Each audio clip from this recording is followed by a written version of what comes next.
कल्याण पूर्व येथील अल्पवयीन मुलीवरील अत्याचार व निर्गुण हत्येच्या निषेधार्थ आज कल्याण न्यायालयातील वकील संघटनेने कल्याण तहसीलदार कार्यालयाबाहेर हातात जर्ज साहेब इंसाफ दो, बेटिया के हत्यारों को फांसी दो अशा आशयांचे पोस्टर हातात घेत आरोपी विशाल गवळी यांचा खटला फास्ट ट्रॅक न्यायालयात चालवून त्याला फाशीची शिक्षा देण्याची जोरदार मागणी करीत वकील संघटनेने आंदोलन करत तहसीलदारांना निवेदन दिले आहे।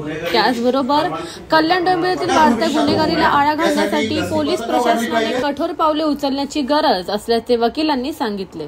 The bureau report, Discovery TV news. Sudha Joshi बोलते। आज आम्ही सर्व वकील महिला व पुरुष वकिलांनी माननीय तहसीलदारांना या कल्याण ईस्ट मधलं जो घटना आहे त्या संदर्भात निवेदन दिलेले आहे आणि त्या केस मधल्या आरोपीला पर्टिक्युलरली लवकरात लवकर केस चालवून, जसं जगताप साहेबांनी सांगितलं, डे टू डे हिअरिंग करून त्याला जास्तीत जास्त शिक्षा व्हावी यासाठी निवेदन दिलेलं आहे।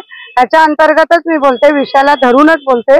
कल्याण मधील महिलांवर होणाऱ्या अत्याचाराला आळा घालण्यासाठी आम्ही वारंवार विनंती करतो प्रशासनाला, महिलांवर होणाऱ्या अत्याचारासाठी पोलीस प्रशासनाने जास्तीत जास्त गस्त वाढवावा, तसं जगताप साहेबांनी सांगितलं तसं इतर महिलांसाठी जे कायदे आहे त्याच्या अंमलबजावणी व्यवस्थित व्हावा आणि त्यांच्या सुरक्षतेसाठी पोलिसांनी वेगवेगळे पथक तयार करावी आणि त्यांच्या फिर्याद लवकरात लवकर घेण्यात यावी। त्यांना जास्त वेळ पोलीस स्टेशनला थांबून ठेवू नये, त्यांना जास्तीत जास्त महिला पोलिसांना प्रोव्हाइड करावी जेणेकरून त्यांच्या समस्या त्यांना सांगतील आणि मुली जर मिसिंग असतील त्यांची दखल लवकरात लवकर घेण्यात यावी आणि 24 तासात त्याचा तपास करावी, म्हणजे जिवंतपणे त्या मिसिंग व्यक्तीला शोधण्याचा प्रयत्न पोलिसांनी करावे।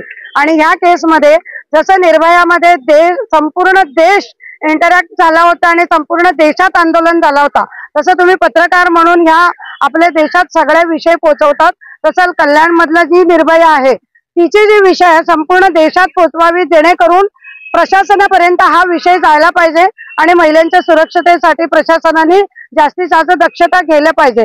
तसं निर्भयासाठी त्याचा देश संपूर्ण पेटून उठले होते, जेणेकरून वकील जर रस्त्यावर येतात त्याच्या विषयाचा गांभीर्य सगळ्यांना समजलं असेल तर या विषयाचा गांभीर्य आपल्या राज्याच्या होम मिनिस्टरला आणि देशाच्या होम मिनिस्टरला पर्यंत तुम्ही पोहोचवावी, म्हणजे महिलांच्या सुरक्षतेमध्ये जास्तीत जास्त वाढ होईल।